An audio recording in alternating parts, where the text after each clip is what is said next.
Assalomu alaykum hurmatli o'quvchilar. Ismim Eldor Akramov va sizlar bilan 54-darsimizni boshlaymiz. Demak, mavzu o'nli kasrni o'nli kasrga ko'paytirish. Xo'p, o'nli kasrni o'nli kasrga ko'paytirganda vergul tagma-tag tushishi shart emas. Vergul tagma-tag tushishi faqat qo'shish va ayirishda shart edi. Demak, bunda shart emas. Xuddi natural sonni ko'paytirgandek sonlarning o'ng tomoni bir tekis qilib ko'paytiraveramiz va oxirida natural sonni ko'paytirgandek ko'paytirib bo'lganimizdan keyin birinchi sonimizda verguldan keyin nechta raqam borligiga va ikkinchi sonimizda nechta raqam borligiga ahamiyat beramiz va jami verguldan keyin nechta raqam bo'layotgan bo'lsa ikkala sonimizda va hosil bo'lgan sonimizdan ham aynan shuncha raqamni vergul ajratib qo'yamiz. Deylik 1,124 ni 1,124 ni 6,8 ga ko'paytiradigan bo'lsak, yaxshilab ahamiyat bering, 1,124 da verguldan keyin ikkita raqam bor. 6,8 da verguldan keyin bitta raqam bor. Demak, jami bo'lib verguldan keyin 3 ta raqam bo'lyapti va natijadan ham ko'paytirib bo'lganimizdan keyin natijadan ham verguldan keyin 3 ta raqam bo'lishi kerak. Demak, 3 ta raqam sanab keyin vergulni qo'yamiz. Demak, bu darsimizning nazariy qismi edi. Ana endi amaliy qismga o'tamiz. Qani ketdik. Xo'p, davom etamiz o'quvchilar. Ana endi amaliy qismga o'tamiz. Demak, mavzu o'nli kasrni o'nli kasrga ko'paytirish. Xo'p, bunda ham qoidani eslatib o'taman. O'nli kasrni o'nli kasrga ustuncha qilib ko'paytirganda vergul tagma-tag tushishi shart emas. Ya'ni qo'shish va ayirishda vergul tagma-tag tushishi shart edi. Ko'paytirishda esa vergul tagma-tag tushishi shart emas ekan o'quvchilar. Xo'p, hozir mana demak misollarni ko'rib o'tamiz. Xo'p.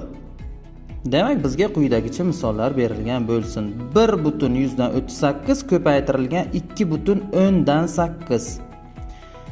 Xo'p, demak buni ustuncha qilib ko'paytiramiz va yuqorida aytib o'tganimizdek, bunda, ya'ni ko'paytirishda vergul tagma-tag tushishi shart emas ekan. Mana yozib oldik 1,138 va 2,8.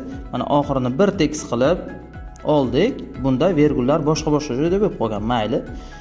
Ya'ni vergullar tagma-tag tushishi shart emas ekan. Xo'p, buni endi oddiy natural songa ko'paytirgandek ko'paytiraveramiz. Ya'ni 8 ga ko'paytiramiz. 64 ni 4 ta, 6 yodda 8 kara 3 24, 6 yoddagi bilan demak 30 bo'ladi. 0 ni yozamiz 3 yodda.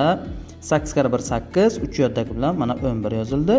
Xo'p, 2 kara 8 16 ni 6si 1 yodda, 2 kara 3 6 1 yoddagi bilan 7 va 2 kara 1 2 ni o'zi. Demak, qo'shib olamiz 4 ni o'zi, 0 ga 6 ni qo'shadigan bo'lsak 6, 1 ga 7 ni qo'shadigan bo'lsak 8 va 1 ga 2 ni qo'shadigan bo'lsak 3 va mana bu son hosil bo'ldi. Xo'p, ana endi bu joy xo'p, mana shu joyga yaxshilab ahamiyat berishimiz kerak. Ya'ni nimaga? Verguldan keyingi raqamlar sanaladi. Ya'ni birinchi sonimizda verguldan keyin nechta raqam bor? 2 ta raqam bor va ikkinchi sonimizda verguldan keyin nechta raqam bor? Bitta raqam bor. Jamisi bo'lib ikkala sonimizda verguldan keyin 3 ta raqam bor ekan. Shuning uchun ham natijamizdan ham verguldan keyin 3 ta raqam bo'lishi kerak. 3 ta raqam, demak verguldan ajratib olamiz. Ya'ni oxirdan boshlab 3 ta raqam sanaymiz va vergulni mana shu yerga qo'yamiz. Ya'ni qisqa qilib aytganda verguldan keyin ikkala raqamda, ikkalasida demak jami necha xona bo'lsa, javobda ham verguldan keyin shuncha raqam bo'lishi kerak. Xo'p, tushunarli bo'layotgan bo'lsa, keyingi misolimizga o'tamiz. Xo'p. Endi bizga quyidagicha misol berilgan bo'lsin. 13,4 ko'paytirilgan 1,6. Demak, buni ham mana ustuncha ko'rinishda yozib oldik va bunda yuqorida aytib o'tganimizdek, demak, vergul tagma-tag tushishi shart emas edi. Agar vergul tagma-tag kelib qolsa ham hech qisi yo'q. Farqi yo'q, uni tushsa ham mayli, tushmasa ham mayli. Ya'ni asosiysi oxirini bir tekis qilib yozib olishimiz kerak. Demak, sonlarning oxiri bir tekis bo'lishi kerak. Vergul bunda tagma-tag tushadimi, tushmaydimi ahamiyatsiz. Xo'p, ana endi 13,4 ko'paytirgan 1,6 ni ko'paytiramiz. Demak, natural sonni natural songa ko'paytirganda ko'paytiraveramiz. Demak, 6 kara 4 24 ni 4 ta, ikkisi yodda Xo'p, 6 kara 3 18, 2 yoddagi bilan demak 20 bo'ladi. 0 ni yozdik mana ikkisi yodda. 6 kara 1 6, 2 yoddagi bilan 8 bo'lar ekan. Xo'p, 1 kara 4 4, 1 kara 3 3, 1 kara 1 1. Demak, mana qo'shib olamiz endi 4 ni o'zi, 0 ga 4 ni qo'shadigan bo'lsak 4, 8 ga 3 ni qo'shadigan bo'lsak 11, 1 yodda 1 ga demak 1 yoddagini qo'shadigan bo'lsak 2 bo'lar ekan. Natijada mana bu son hosil bo'ldi. Xo'p, ana endi mana shu joyga ahamiyat berishimiz kerak. Verguldan keyingi jam raqamlarni sanab olamiz. Ya'ni birinchi ko'paytirayotgan sonimizda verguldan keyin nechta raqam bor? Bitta raqam bor. Ikkinchi ko'paytiruvchimizda ham verguldan keyin bitta raqam bor. Demak, jamisi bo'lib ikkala sonimizda verguldan keyin ikkita raqam bor ekan. Umumiy verguldan keyingi sonlar demak ikkita ekan. Shuning uchun ham javobimizdan ham oxirdan boshlab ikkita xona ajratib olamiz. Demak, vergulni mana shu yerga qo'yamiz. Xo'p, tushunarli bo'layotgan bo'lsa, navbatdagi misolimizga ham o'tamiz o'quvchilar. Xo'p, navbatdagi misolimiz 4,10 ko'paytirilgan 1,71. Xo'p, bitta narsani aytib o'tishimiz kerak. Ko'paytirishning o'rin almashtirish qonuni degan qonuni bor. Bunda ko'paytirishda sonlarning o'rnini almashtirishimiz mumkin. Xo'p, shuning uchun ham demak 4,8 imiz mana ikkita raqamdan iborat bo'lyapti. 1,171 esa 3 ta raqamdan iborat bo'lganligi uchun qulayroq bo'lishi uchun mana ko'rib turibsiz. Xonasi ko'proq, raqamlar ko'proq bo'lgan sonni birinchi yozib olsak ham bo'ladi. Ko'paytirishda demak aynan shunday qilishimiz mumkin ekan. Ya'ni 1,171 ni birinchi yozib oldik. Undan keyin esa 4,8 ni yozib oldik. Nima uchun? Chunki raqamlari ko'proq bo'lgan sonni birinchi yozib olsak qulayroq bo'lar ekan.